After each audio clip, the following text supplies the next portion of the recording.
તો પહલગામમાં થયેલ આતંકી હુમલાને લઈ રાજકોટ એનએસયુઆઈએ કેન્ડલ માર્ચ કાઢી અને હુમલામાં મૃત્યુ પામેલ મૃતકોને શ્રદ્ધાંજલિ અર્પણ કરવામાં આવી। શ્રદ્ધાંજલિ પાઠવવાની સાથે સાથે લોકોને ન્યાય મળે તેવી માંગણી પણ એનએસયુઆઈ દ્વારા કરવામાં આવી।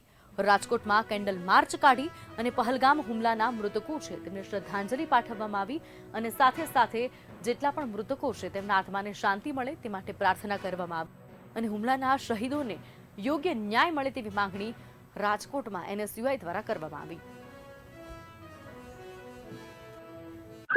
ખાસ કરીને કાલે જમ્મુ કાશ્મીરના પહેલગામમાં આતંકવાદીઓ દ્વારા જે હુમલો કરવામાં આવ્યો અને આ હુમલામાં ભારતીય 27 લોકોના નિર્દોષ લોકોના જીવ ગયા છે, ત્યારે આજે ગુજરાત એનએસયુઆઈ દ્વારા તે મૃત્યુ પામેલા લોકોને શ્રદ્ધાંજલિ મળે તે માટે કેન્ડલ માર્ચનું આયોજન કરવામાં આવ્યું હતું અને જે લોકો ઘાયલ થયા છે એ તાત્કાલિક સાજા થાય એવી આપણે ભગવાનને પ્રાર્થના કરી।